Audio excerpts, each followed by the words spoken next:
Salama daholo eo androany isika dia ndaondray raha hiresaka anireto tsara ho fantatra manaraka ireto. Ny rahantsika nahita ary ny raha mahalala fa niverina ny hiran'izao tontolo izao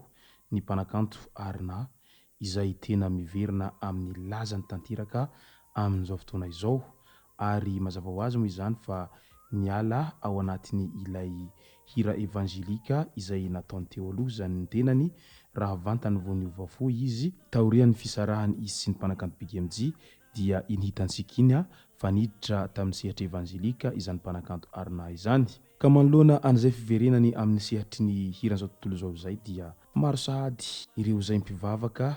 no tezitra amin'ny mpanakanto Arna amin'izao fotoana izao ka manakina azy mafy dia mafy amin'izay fiverenana izay. Ka izay moa ny fakafakaintsika ato anatin'ity video ity ka manasantsika rehetra anaraka an'ity video ity hatramin'ny farany. Aza diny ny milaiky ny videontsika ary tsarovy hatrany ny miabony amin'ny chaîne-ntsika mba ahafahanareo manaraka tsy tahapaka ny video izay lefany amin'izay sy tonga gasy toy izao ny fanaovana azy. Tsy ampiandrely isika fa avetrany tonga dia vavany ndahoary. Mialoha ny idirantsika amin'ny pitsopitso ny mahakasika an'izay mpanakanto Arna izay dia ndahoara asiantsika jirototoka kely eo amin'ny resaka finoana kristianina amin'izao fotoana izao izay tena efa ahitana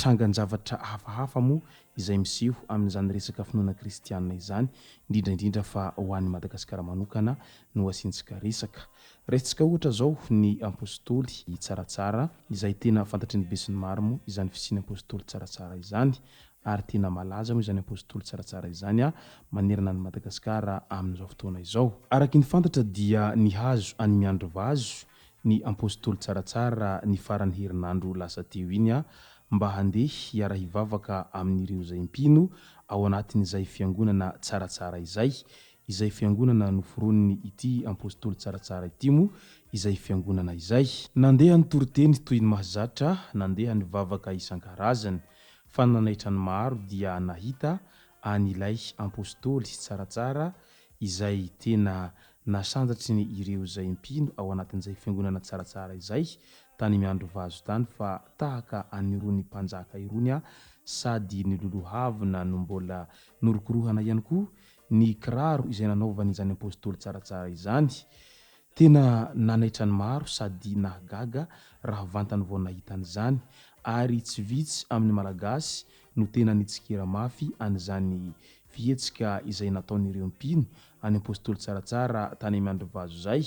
Ao moa ireo izay tena manakina avy hatrany milaza amin'ny hoe efa 420 ve isika amin'izao dia mbola maharo foana ny olona izay mino sy manaiky ny zavatra tahaka an'izao. Tena sao dia tsy rariny kosa ny zavatra tahaka an'izao fa lasa diso ataonareo fitaovana loatra ilay Andriamanitra izay ivavahany be sy ny maro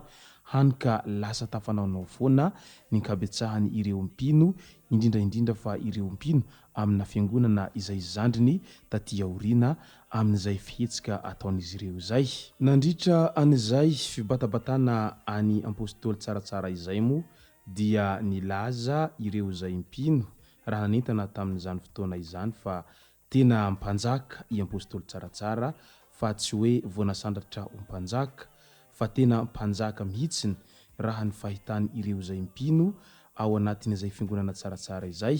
an'ity apôstôlin'izy ireo ity. Tena mahagaga ary maro ireo izay miantso ny tenany ho apôstôly na ihany koa mpaminan'Andriamanitra raha ho an'ny Madagasikara izay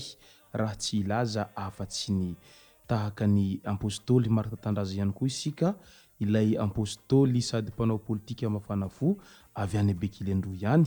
izay milaza ihany koa fa tena irak'Andriamanitra ny lehilahy ary hanavitra ny Madagasikara no tena antondiany eto ambonin'ny tany. Ka ny fanontaniana mipetraka manoloana an'izay rehetra izay dia ny hoe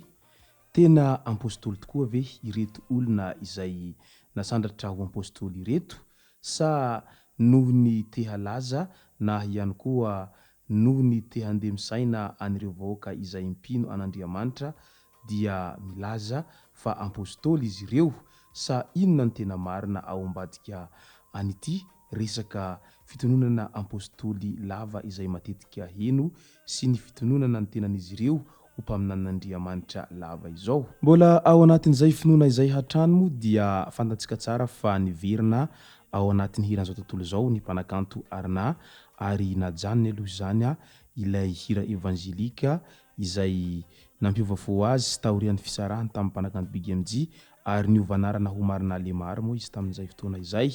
Fa amin'izao ankehitriny izao dia niverina amin'ilay tena anaran'izay noentiny niakatsehatra teo aloha izany hoe Arna ny tenany amin'izao fotoana izao ary hita fa tena malaza manerana ny nosy raha izany hirany Arna izany amin'izao ankatoky ny fiverenany izao ary miamitombo isan'andro ireo mpankafy an'izany mpanakanto Arna izany noho ny fahaizany mihira sy ny fahaiza-mandihy eo ihany koa ny hatsaram-peo sy ny hatsaram-bika izay ananan'izany andriambavilanitra Arna izany. Setrin'izay dia maro ireo izay naneho hevitra mahakasika an'izao fiverenan'ny mpanakanto Arna amin'ny fihirana any hiran'izao tontolo izao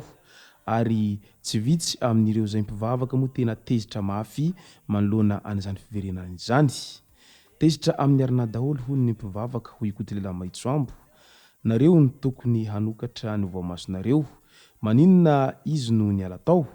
Fiainana tsara be ity tokony hitadiavana vola sy hakana fafiny amin'ny fiainana no laniana amakiana baiboly 120 izao. Fiderana isan'andro vaky tsy hita izay vokany. Ny paosy foana miloraka amin'ny voka-dehibe rakim-pisaorana Zaikabe zanaka Pelezana sy ny sisa. 5 taona be izao no laniny tsy mba ny paosy fa ankanjony Maria Madeleine tamin'ny taona 2 taona lasa sy ny revy tamin'ny taona 2 taona lasa no hany mba nanaovana izany mpanakanto andriambavilanitra Arna izany. Tao i Arna dia nahita izy fa leobe tsapany mahakonery ilay fivavahana dia naleo ny niverina miaina normal. Profite la vie ohatra ny olona misy atido rehetra aty andafy ka izay no sorako any mpanakanto Arna ho iatrano Kotilela Maitsoambo raha nidokadoka sy nidera any mpanakanto Arna amin'izao fiverenany ny hira ho an'ny hiran'izao tontolo izao. Etsy andanin'izay nefa nilaza mazava tsara i Arna taorian'ny fiverenany hiran'izao tontolo izao izay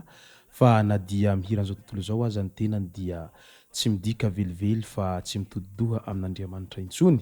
fa sady ao anatin'ny fivavahana hatrany moa ny fiainana ka ilaina foana izany hoy ny mpanakanto Arna.